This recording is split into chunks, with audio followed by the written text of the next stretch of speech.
Hi everyone, welcome to Sarah's IEP review meeting. We're first going to start up this meeting by doing some quick introductions on everyone that is here and who is present and the roles that we have during this meeting. I will start. My name is Clara Otis. I am Sarah's case manager and learning lab classroom teacher. We also have here our admin support, who is our vice principal. She will provide support in any concerns relating to attendance and also support in specific special education law. We also have Sarah's math teacher who will speak towards her progress in her math classes. We also have Sarah's English teacher who will do the same for her reading and writing progress. And then we also have Mom here, the parent of Sarah, and also be her advocate, as Sarah cannot be here with us today. And we also have our school counselor who will speak towards any graduation requirement questions or state testing and any questions that would involve the school counselor. So the reason that we are meeting today is just to review Sarah's IEP, to review her progress over her goals, make any adjustments into the accommodation section, and also to address any concerns that the student or the mom has during this time. Additionally, any concerns that any of the staff members have that could be addressed during this meeting. So like any meeting, we will start off with some norms and expectations just to make sure that this meeting goes smoothly, we are all being heard and are respected. We will go through the different elements of the IEP, and at any point someone has a question, please feel free to ask that question. I always like to start my meetings with any questions right up the front from the parent side to make sure that we can address those questions or concerns that you might have. And so the first thing that we're going to do is just review the present levels of performance and discuss any of the test results. And so first we're going to go over just to discuss Sarah's progress in her annual goals. Sarah is served in reading, written language, and math. And we are going to first review Sarah's reading goals. So Sarah is currently being served for reading, and her goals are listed on this page. Perfect. So Sarah's reading goal is that she will be, by this date of the meeting, when given a reading passage at grade level, which is the 9th grade, Sarah will be able to correctly answer 5 comprehension questions, improving overall reading comprehension from 0 out of 5 correctly to 4 out of 5 correctly on 3 different consecutive trials based on curriculum-based assessments, teacher evaluation, and student test examples. Currently, Sarah is able to read at a 9th grade level and score 3 out of 5 reading comprehension questions. While Sarah is doing a fantastic job of utilizing different reading aids like highlighting, taking notes, asking questions, looking at vocabulary, she is not technically meeting this goal. However, she is reading at grade level, which is a huge accomplishment. This goal will remain the same to make sure that she can meet those the 4 out of 5 correct comprehension questions. Her English teacher is super happy with Sarah's progress towards this goal and is really impressed with the hard work that she is making. The next goal that we have is Sarah's writing goal. By the date of the IEP, when given a grade level written prompt, Sarah will prepare an outline and then draft and revise a 5-paragraph essay that includes evidence of voice, tone, phrases, and clauses that clarify meaning, improving writing and editing skills. From drafting and writing a 3-paragraph essay and editing it to drafting and writing a 5-paragraph essay, and editing it as measured by the teacher-made rubrics and curriculum-based assessments. Currently, Sarah has demonstrated growth in her writing skills this school year. During the last essay assignment, she independently completed the graphic organizer and wrote with a clear tone and voice. Sarah is continuing to work on the organizational components, revising, editing, and including citations. Based on the student work samples and teacher rubrics, Sarah will continue to work towards this goal. In conversations and information that Sarah's English teacher has provided for this meeting, we are confident that with some extra support and time in her learning lab class, that Sarah will be able to independently write a 5-paragraph essay with the supports and accommodations that she is giving.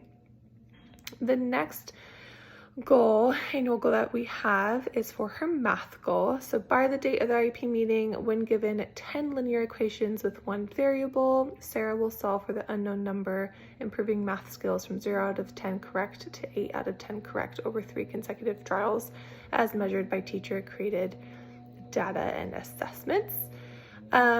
Currently, Sarah is able to get an average of 5 out of 10 correct on 3 different consecutive trials. Sarah is working on her fluency and her repetition of solving for linear equations. Some of the concerns that her math teacher has expressed to us is that she is unable to stay in her math class and often skips that class, or during that time will just be out with meeting with her counselor or just finding reasons to not be in the math class. So she's really struggling to get to the instruction in that period.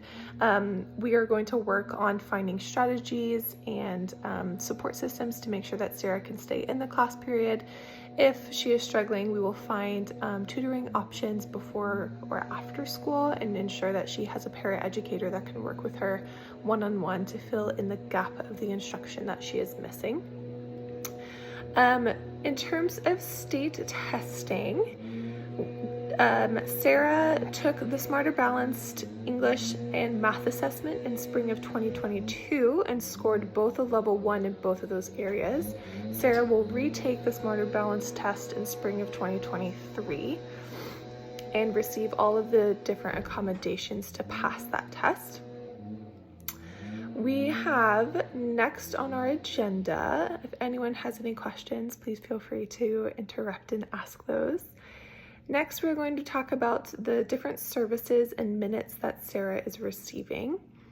Sarah's environment is not going to be changing. She is still going to be in 86.84% of her time in her gen ed classes and is currently receiving 250 minutes per week in her special education setting. Sarah is receiving math, reading, and written language services. She's receiving math instruction 20 minutes 5 times weekly, 30 minutes 3 times weekly for reading, and 30 minutes 2 times weekly for her written language, which she all receives in her Learning Lab class period, 1 period a day for 5 days a week. The next area that we are going to discuss is the accommodations list. Sarah has accommodations that will take effect daily in all of her classes and some that are in her testing environments, which include calculators, advance notice for tests and quizzes, allowing oral responses, extra time on tests and quizzes, preview academic vocabulary, prior notice before being asked to answer a question aloud, provide graphic organizers, outlines, editing, checklist, shortened assignments, speech to text, text to speech, and to test in a different location. When I spoke with Sarah individually before her IEP meeting, we discussed her accommodations and what she has found the most useful and some areas that she thinks are not needed anymore. The ones that she felt like were not needed because it's provided anyways is the graphic organizers and also calculators. Her math teacher has expressed that every student, regardless of an IEP or 504, has the access to use a calculator, and it's the same for her English class where she has access to use graphic organizers and outlines. However, we have decided that it might be best to leave these accommodations on her IEP for state testing in case that those are not always provided for her to be using. The one that she advocated for herself that was the most helpful was to take a test in a separate location due to ease of anxiety, less distractions, and just to help her facilitate herself through a test. And so she wanted to make sure that we all knew that. She really values having that accommodation on her IEP.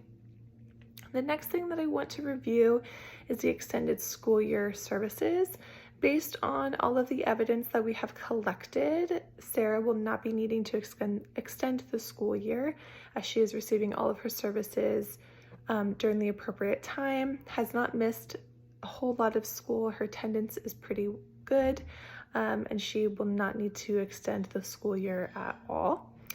The next thing that we want to discuss is the parental safeguards. This is all of the rights that the parents and the students have as members of an IEP team, and also just information about special education law. And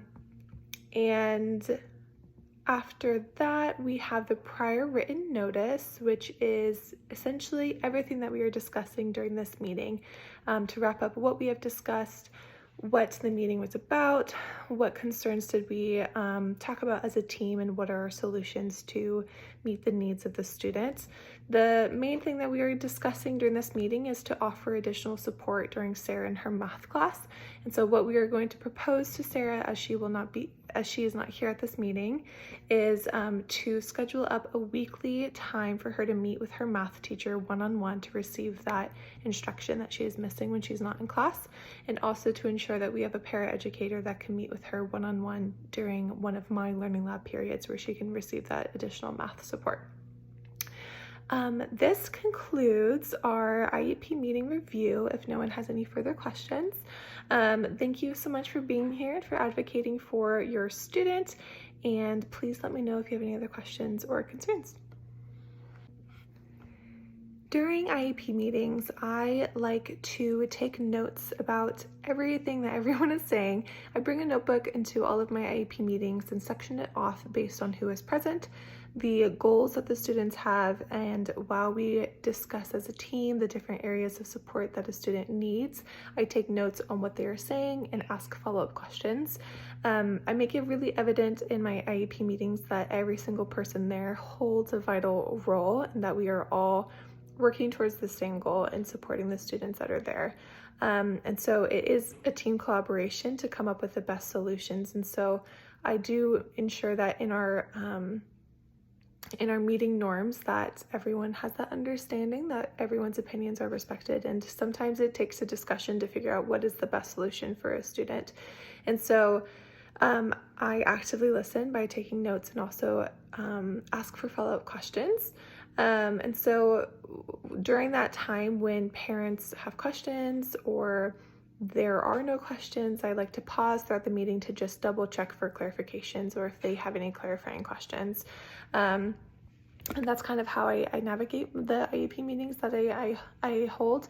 Once we conclude the IEP meeting, I ask again if there's just any questions, and if not, I provide them with the different emails for specific people. For example, if a counselor was not able to be present or a core team member like the math teacher in this scenario, I would send them all of their contact information so they have a reference of who they need to contact in the future so they can handle those questions appropriately.